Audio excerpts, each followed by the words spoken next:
어떤 해안에 자주 파선 사고가 일어나는 그런 해안이 있었습니다. 그 해안에는 오두막이 한 채 있었고 보트가 작은 것이 있었는데 거기에는 헌신적으로 자원봉사를 하는 구조대원들도 몇 명 있었습니다. 오두막 한 채가 구조대 본부였고 보트 한 척은 구조선이었던 것입니다. 이들은 열악한 환경 가운데에서도 끊임없이 바다를 지켰고 사고가 날 때마다 헌신적으로 바다를 향해 돌진해서 밤낮 유실자들을 찾았던 것입니다. 그 결과 많은 생명을 구할 수 있었습니다. 그렇게 살아난 사람들이 이 구조대에게 은혜를 갚는 마음을 갖고 이 구조대에게 관심을 갖고 지원하기 시작합니다. 시간을 들여서 봉사를 하고 또 돈을 제공해서 이 시설을, 구조대의 열악한 시설을 확충하는 그런 일들을 합니다. 새로운 보트를 더 구입했고 새로운 구조대원과 승무원들을 훈련시켰습니다. 처음에는 초라한 구조대였는데 시간이 지날수록 점점 더 큰 구조대로 변해갑니다. 그런데 새롭게 구조대원이 된 사람들의, 그 회원들의 불평, 불만이 이어지기 시작합니다. 구조대 건물이 너무 낡아서 볼품이 없다거나 시설이 빈약하다는 그런 불만을 표출하기 시작합니다. 바다에서 구조된 사람들의 피난처가 되려면 아직 멀었다고, 더 편안하고 더 안락한 장소로 탈바꿈해야 한다라고 목소리를 높이기 시작했던 것입니다. 그래서 비상간이용 침대를 훌륭한 침대로 갈아치웠고 확장한 건물 안에는 훌륭한 편의시설들을 갖추기 시작합니다. 그렇게 하니까 구조대 건물은 점점 더 많은 사람들이 찾아오는 그런 대중 회합 장소가 되어 갔습니다. 사람들은 구조대 본부 건물을 일종의 클럽처럼 사용하기 시작합니다. 아름답게 치장했고 멋지게 꾸몄습니다. 이제 구조대 회원들은 인명을 구조하는 임무를 위해서 훈련을 하거나 바다를 정기적으로 정찰하는 그런 일들에 점점 게으르게 됩니다. 그러면서 그런 일들을 할 수 있는 전문 구조대원을 새로 채용합니다. 그러다가 구조대 회원들끼리 불화가 생기기 시작합니다.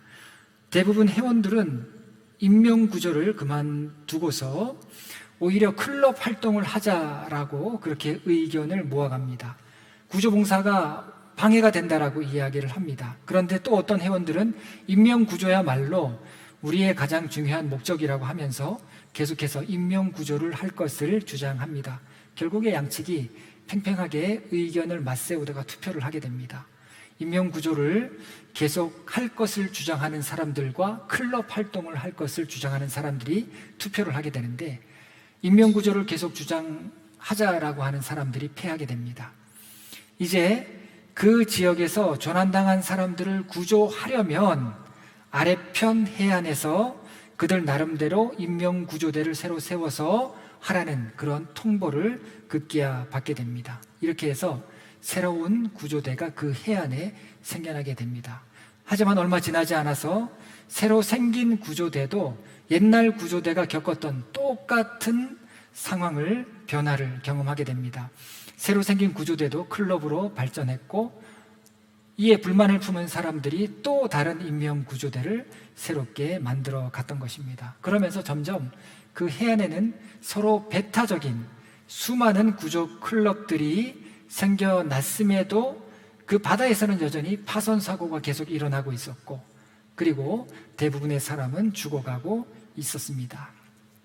이 이야기는 데오도르 위델이 현대교회의 실상을 비유적으로 설명한 그런 이야기입니다. 구조대가 교회라면 구조대원은 구조대에서 활동했던 자원봉사자 대원들은 성도들인 것입니다. 구조대의 이름 아래 모였지만 나중에 가서는 이들이 정작 무엇 때문에 그 자리에 있는지 목적을 잊게 되고 생각의 차이에 따라서 불화하면서 결국에 또 다른 교회를 세우지만 그 교회 또한 이전의 전철에서 자유롭지 못하다라고 하는 것을 이 짧은 이야기가 교훈하고 있는 것입니다. 왜 그럴까 생각해 보면 이유는 간단합니다. 이거는 성경에서도 쉽게 불을 보듯이 명확하게 찾아낼 수 있습니다. 내가 뭘 어떻게 해보려는 생각들, 또 다른 계획이 있을지 모른다는 마음들, 그리고 우리 모두는 하나님의 계획을 정확하게 알지 못하기 때문이라는 그런 이유가 있습니다. 요즘 목회자들이 또 교회마다 초대교회에 대한 이야기들을 많이 합니다. 초대교회에 대한 언급과 관심이 높아진 이유가 어디에 있을까? 바로 이러한 교회의 모습과 관련이 있는 것입니다. 초대교회 교인들은 모일 때마다 항상 이렇게 다짐했다고 합니다. 우리는 기도하는 사람이다. 우리는 그리스도의 종이다. 주님이 만나게 하신 형제 자매는 친형제 자매보다 더 가깝다. 이 세상이 아무리 절망스럽다 할지라도 우리는 절망을 이길 수 있는 절대 희망을 가지고 있다.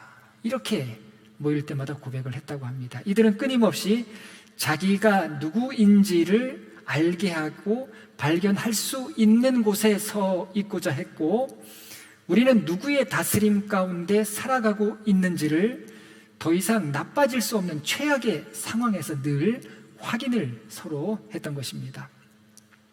왜 그렇게 신앙을, 믿음을, 고백을 확인하는 시간을 가졌겠습니까? 여러분, 우리의 삶은 생각보다 복잡하고 신앙생활은 우리가 생각하는 것 이상으로 미묘하기 때문입니다. 그리스도인들도 예외는 아니에요. 우리는 뭐든 아멘으로 받고 자주 웃고 행복한 것 같아 보여도 실제로는 아닐 때가 많습니다. 겉으로는 웃어도 속은 새카맣게 타들어가고 불안한 미래에 우리 또한 전전긍긍 할 때가 많습니다. 여러분, 그래서 내 삶의 어려움과 위기가 찾아왔다, 내가 더 이상 어떻게 해볼 수 없는 그런 진퇴양난에 빠졌다라고 할 때 하나님 앞으로 물러나는 그런 시간이 필요한 것입니다. 오늘 본문의 말씀은 이스라엘 백성들이 가나안 땅을 점령하고 길갈로 다시 돌아오는 말씀입니다. 여러분, 본문의 지명들 수요 성경 공부하신 분들은 아마 낯익은 지명들이 있을 것입니다. 제가 여러 번 강조해서 말씀드렸던 지역들이 나오는데 40절에 보면 네겝이라고 하는 지역, 네게브라고 하는 반건초, 반광야 지역이죠. 남부 지역입니다. 그리고 41절에 보면 가데스 바네아, 또 가사라고 하는 그런 지명들이 나오는데, 이런 지명만 보더라도 여호수아와 이스라엘이 지금 남부에서 가나안 정복 전쟁을 벌이고 있었다라는 것을 이 지역 지명을 통해서 알게 됩니다. 남부 지역이 평정되자, 물론 완벽하게 평정하지는 못합니다. 어느 정도 정복하게 되자 이제 다시 중부에 있는 길갈로 다시 돌아왔다라고 하는 말씀이 오늘 주요한 말씀입니다. 이렇게 남부 지역의 점령을 끝으로 가나안 1차 정복 전쟁은 막을 내리게 됩니다. 그리고 지파별로 땅을 분할해서 그 지파가 가나안을 정복해 나가는 2차 정복 전쟁이 이제 이루어지게 되는 것입니다. 가나안 정복은 중부, 북부, 남부의 순으로 진행되었습니다. 마지막 남부 지역을 점령하고 가나안 땅 점령의 교두보와 같았던 길갈로 돌아왔던 것입니다. 하지만 길갈로 돌아왔다라고 하는 것, 이것은 단지 유리한 점령의 교두보였기 때문만이 아니라 그곳으로 돌아왔다라고 하는 것은 여호수아와 이스라엘이 그들의 평생에 걸쳐서 새겨야 할 귀한 교훈을 알려주는 곳이 바로 길갈이었기 때문에 이들은 정말 처절하게 치열하게 싸움을 싸우고 난 다음에 다시 길갈로 돌아왔던 것입니다. 삶이 어렵고 위기의 상황이고 갈 길이 멀어 보일수록 나의 삶에서 물러나서 하나님의 다스림 가운데 들어가야 하는 이유를 바로 이 길갈이 우리에게 보여주고 있는 것입니다. 여러분, 신앙생활은 공간과 굉장히 밀접한 관련이 있습니다. 여러분, 사모함이 있는 분들은 우리가 비록 체육관에서 예배 드리는 그런 시간이라 할지라도 이 시간이 아마 기다려질 것입니다. 신앙생활은 공간과 뗄래야 뗄 수가 없습니다. 이스라엘도 보면 이스라엘도 공간하고 분리되지 않습니다. 에덴 동산, 가나안 땅, 약속의 땅, 예루살렘 다 공간이에요. 하나님께서 은혜 주시는 곳, 하나님께서 있기 원하시는 곳, 하나님께서 하나님의 임재 속에 거하기를 원하시는 자리가 있다라는 겁니다. 제가 고등학교 이렇게 다닐 때 개척교회를 다녔는데 그 개척교회 목사님은 토요일마다 삼각산에 올라가셨습니다. 그래서 저도 이제 따라서 올라가곤 했는데 그때는 평창동을 통해서 삼각산으로 올라가면 기도하는 사람들이 엄청 많았습니다.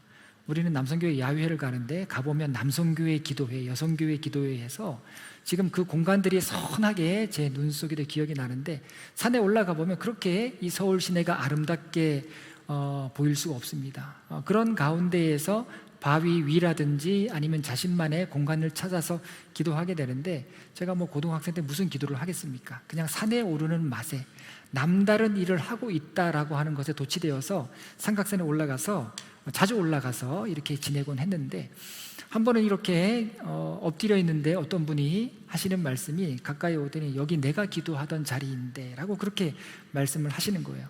그렇게 말씀하면 제가 비킬 줄 알았나 봅니다. 안 비켜요. 저 못 들은 척하고 가만히 있었습니다. 그러니까 그분이 우두커니 있다가 뭐 몸 좋은 사람이 자리 잡는 거죠. 뭐 그런 게 어디 있습니까? 그래서 우두커니 있다가 다른 자리로 갔습니다. 그분에게는 특별한 공간이었던 거예요. 특별한 자리였던 겁니다. 내가 물러가서 산으로 올라가서 하나님을 경험하는 특별한 장소가 그 자리였던 것이죠. 광야 생활을 마치고 이제 가나안 땅으로 들어가는 이스라엘 백성들에게 길갈은 특별한 영적인 공간이었습니다.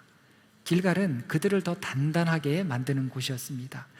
광야를 지나고 가나안 땅의 첫 정착지가 길갈이기 때문이 아니라 길갈에서 하나님께서 뭔가 보여주시고 기억되게 하시고, 그리고 그들이 누구인지 깨닫게 하시고 그들에게 새로운 것을 공급하셨기 때문에 길갈은 이스라엘 백성들이 물러가야 할 그런 영적인 공간이 되었던 것입니다. 먼저 이스라엘 백성들은 길갈에서 12돌의 기념비를 쌓습니다. 12지파가 돌 한 개씩 가져와서 요단강을 건널 때 이 헤르몬 산에 눈 녹은 물이 불어나서 요단 강물을 건널 수 없는 그런 상황 가운데 하나님께서 그 물의 흐름을 멈춰서 이스라엘 백성들을 건너가게 하십니다.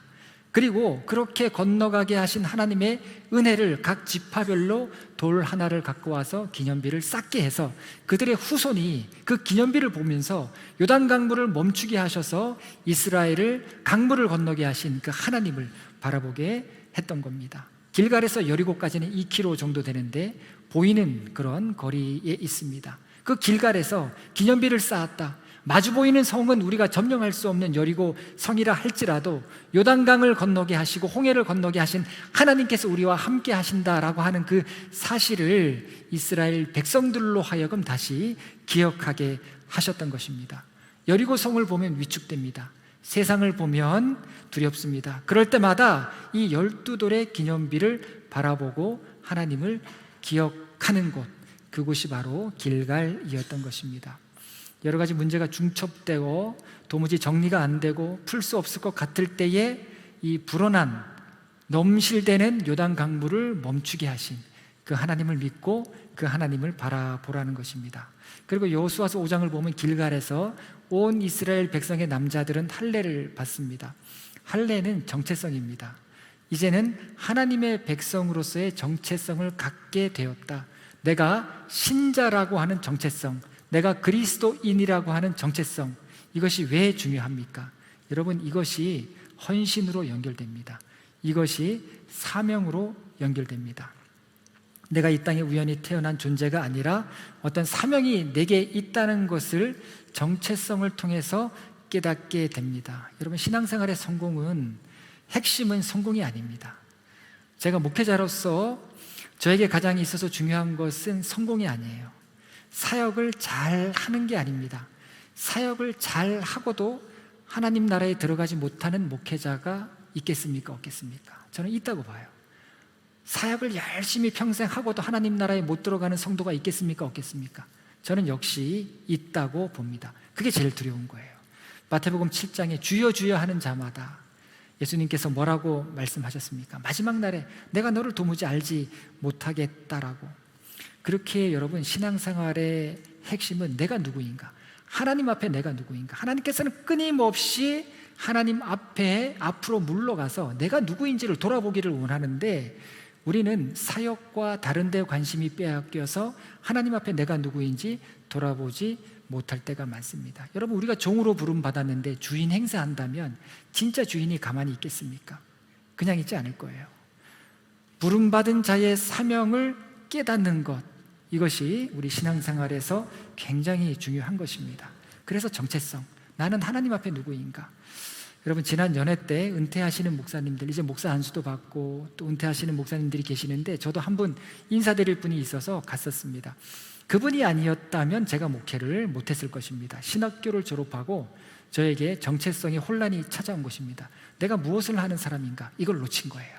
신학교 졸업하고 나서 다들 목회를 나가는데 정체성의 혼란이 오니까 제일 먼저 나타났던 현상은 교회 사역을 그만두는 일.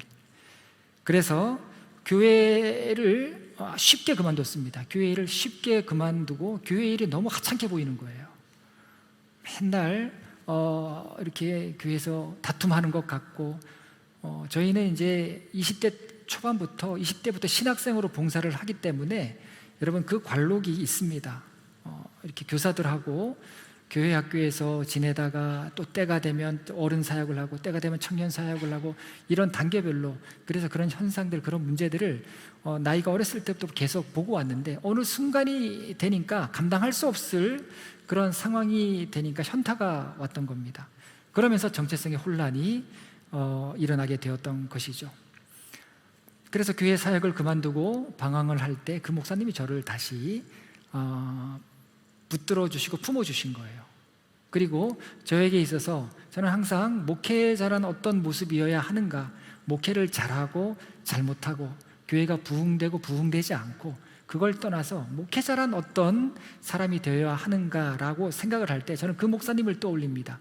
그리고 그 교회에서 만났던 또 다른 한 분의 목사님을 떠오르게 됩니다. 거기서 다 만난 거예요.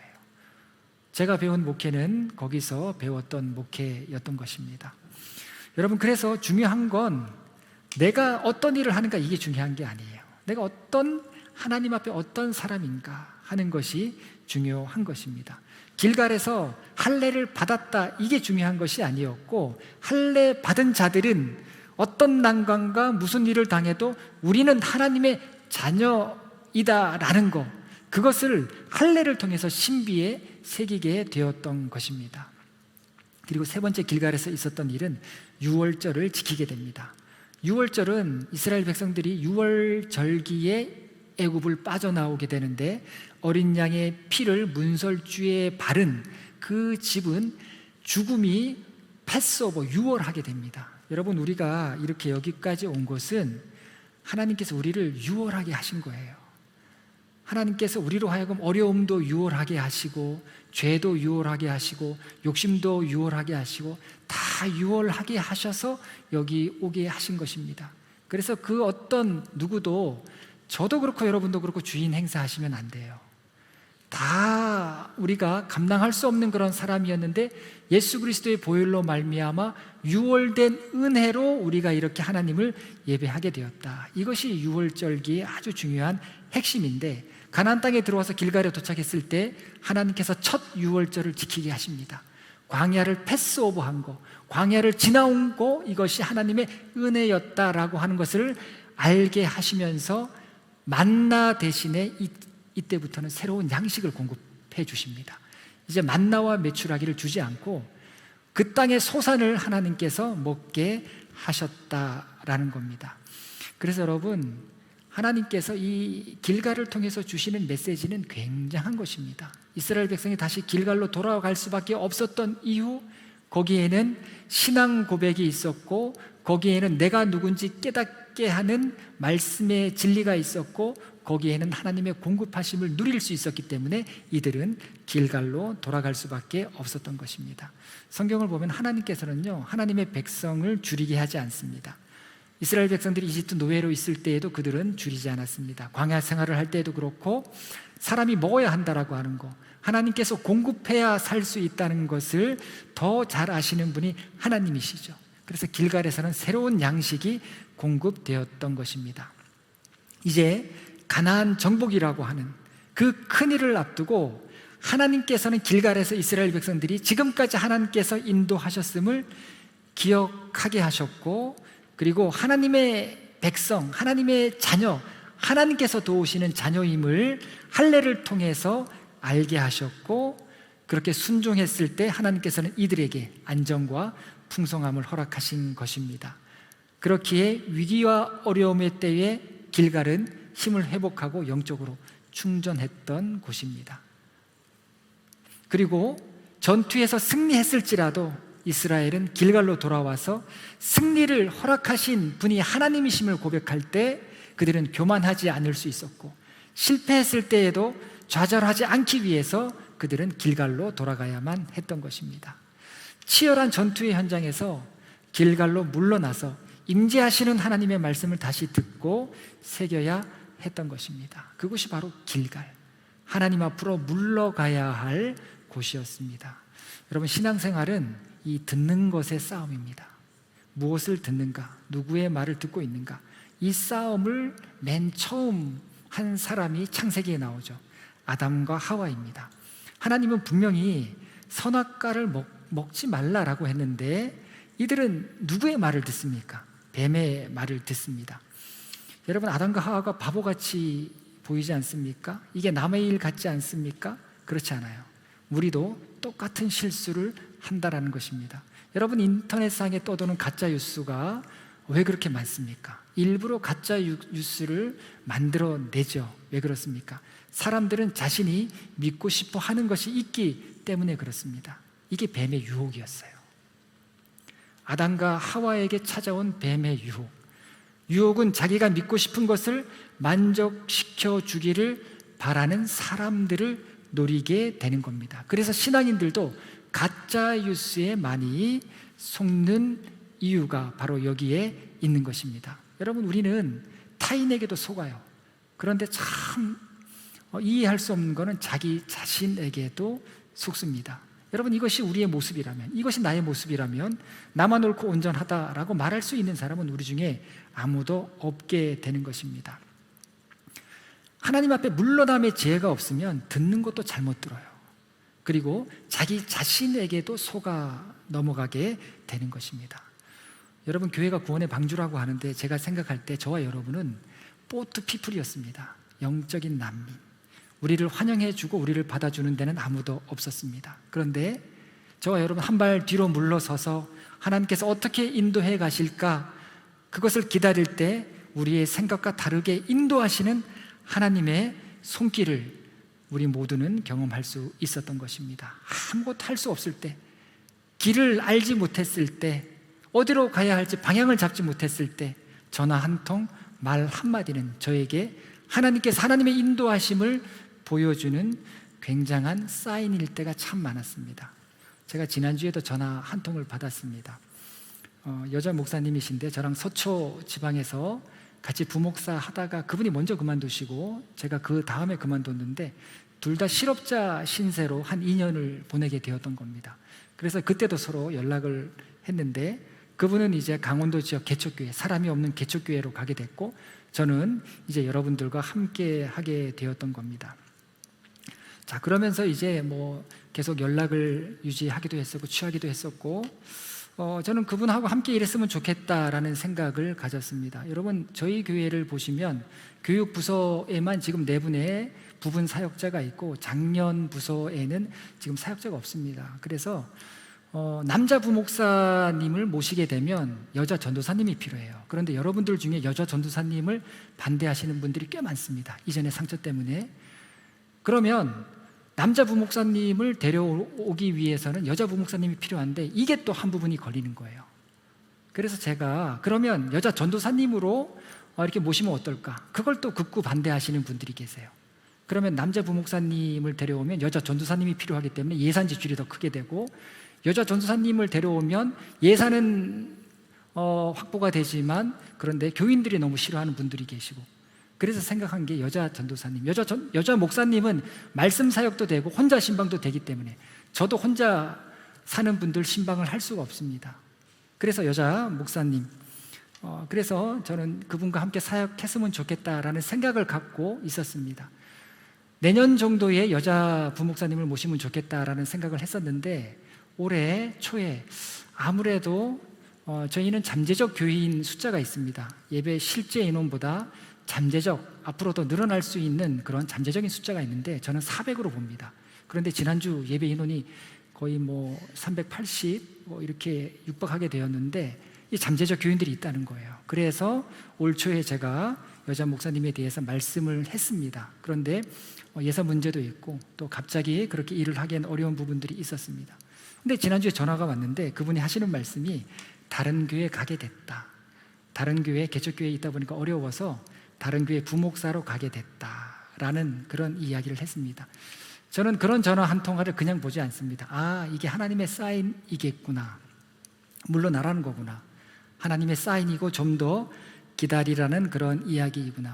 여러분, 제가 판단하고 행동할 때 어느 한편의 이야기만 듣고 판단하거나 행동하지는 않습니다. 다양한 소리들이 있습니다. 그 소리를 다 들어요. 근데 저는 사람 미워하지 않습니다. 여러분, 오해하지 마시고 교회에서 어떤 일들을 행할 때 제가 사람을 미워하고 사람을 배척하면서 한다면 저는 당장 그만둬야 돼요. 언제든지 그만둘 준비는 마음의 준비, 시작할 때부터 각오하고 시작했습니다. 그렇게 안 하면 제가 감당할 수가 없겠더라고요. 그래서 여러분, 그런 마음의 준비를 갖고 또 다양한 소리를 들으면서 이렇게 오게 되었을 때 올 수 있었던 이유는 뭐냐면, 여러분, 하나님께서 보여주시는 사인, 내가 한 발 물러설 때 하나님께서 뭔가 뜻을 보여주시고 길을 열어주시고 그 은혜가 너무 놀라워요. 회의를 해서 뭔가 합의된 그런 도출은 가슴을 뛰게 하지 못했습니다. 그런데 놀랍게 하나님께서 응답 주시는 역사들은 가슴을 뛰게 했어요. 저는 그 부분에 대한 체험이 있습니다. 그래서 이 전화를 받고도 이거는 물러나라는 하나님의 사인이구나.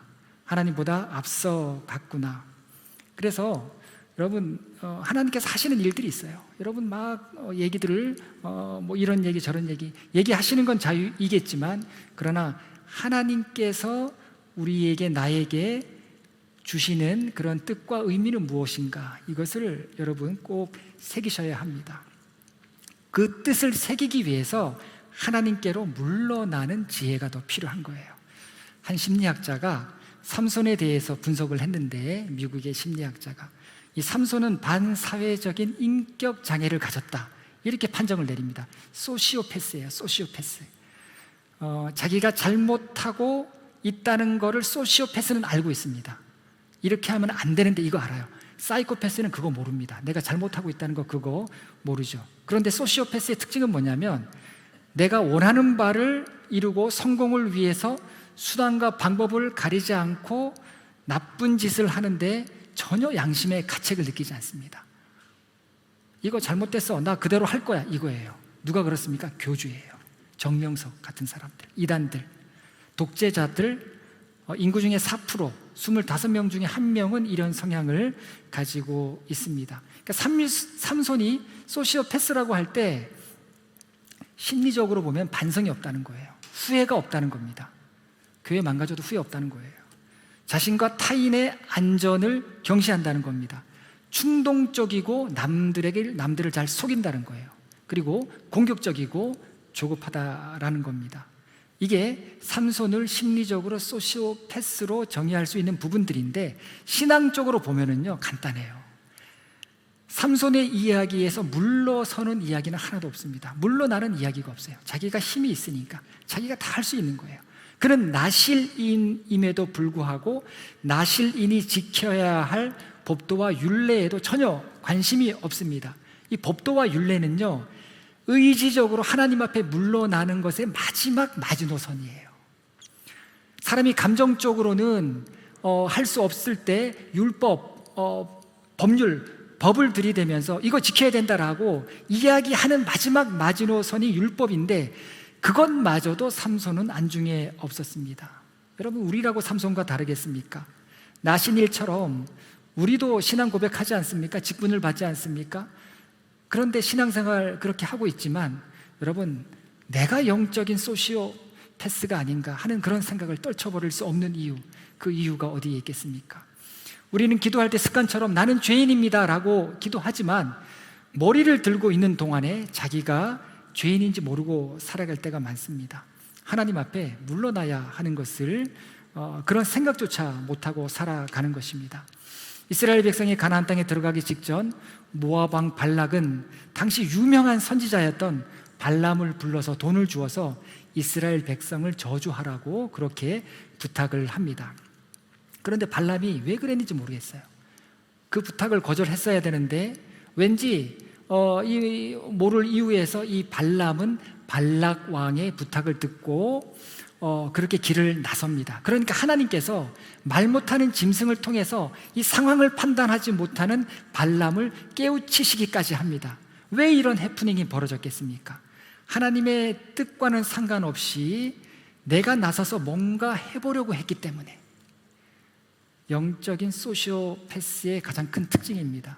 내가 뭔가 나서서 해보려고 하는 거, 역시 하나님 앞에 물러남이 없는 것입니다. 여러분, 우리가 이런 모습일 때가 참 많습니다.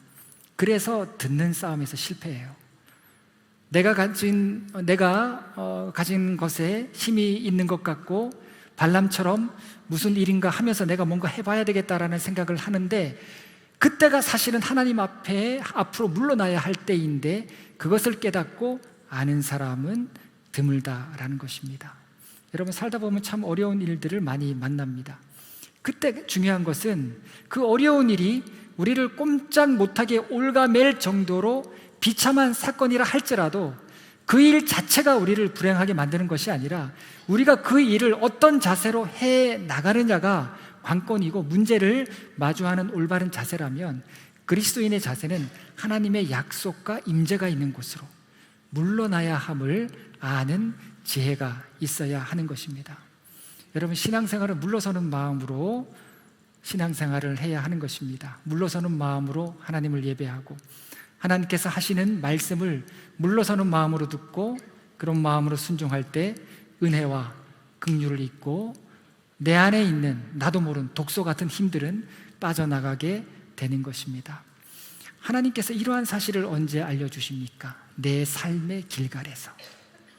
하나님께서 하신 일들을 기억하게 하는 길갈에서, 내가 하나님 앞에 누구인지 깨닫게 하는 길갈에서, 내게 새로운 양식을 주어서 나로 하여금 힘을 얻게 하시는 길갈에서 깨닫게 하시는 것입니다. 넬슨 만델라 돌아가셨죠. 이분은 흑인의 인권을 위해서 싸우다가 종신형을 언도받고 40대에 투옥되었고 70대에 석방이 됩니다. 무려 27년간 감옥에서 있었는데 그는 75세에 고령의 나이임에도 불구하고 남아프리카 공화국 최초의 흑인 대통령이 되었습니다. 그분의 회고록을 보면 오랜 감옥 생활을 하고 나서 어떻게 건강을 유지할 수 있었느냐라고 하는 그런 기자의 질문에 대답한 글이 있습니다. 이렇게 답을 합니다. 나는 감옥에서 하나님께 늘 감사했습니다.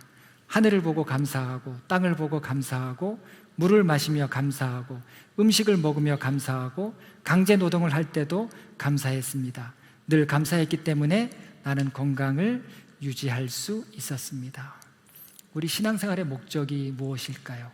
교회를 세우는 일이겠습니까? 우리 살아가는 삶에 하나님께서 원하시는 것이 무엇이겠습니까? 그 어떤 것을 하나님께서 원하시겠습니까? 내 삶에서 하나님이 기억되기를 원하시는 거예요. 내 삶에서 작은 일이라 할지라도 하나님께서 원하시는 일을 믿음으로 행하기를 바라시는 것입니다. 물러남의 지혜를 가질 때 비로소 우리는 영적인 승리, 믿음의 승리를 경험하게 되는 것입니다. 우리를 어떤 상황 가운데에서도 무너지지 않게 하고 견고하게 설 수 있게 하는 것, 그것은 바로 하나님의 임재 속으로 또 말씀 속으로 물러나는 것임을 기억하고 하나님이 기억되는 곳에서, 그리고 내가 누구인지 깨달을 수 있는 곳에서 하나님께서 새롭게 공급하시는 그 길갈에서 서게 될 때 우리는 하나님 품에서 쉼을 얻고 믿음으로 살아가게 될 줄로 믿습니다. 여러분의 길갈에서 하나님을 만나고 은혜를 체험하는 귀하고 복된 삶이 되시기를 바라겠습니다. 기도하시겠습니다.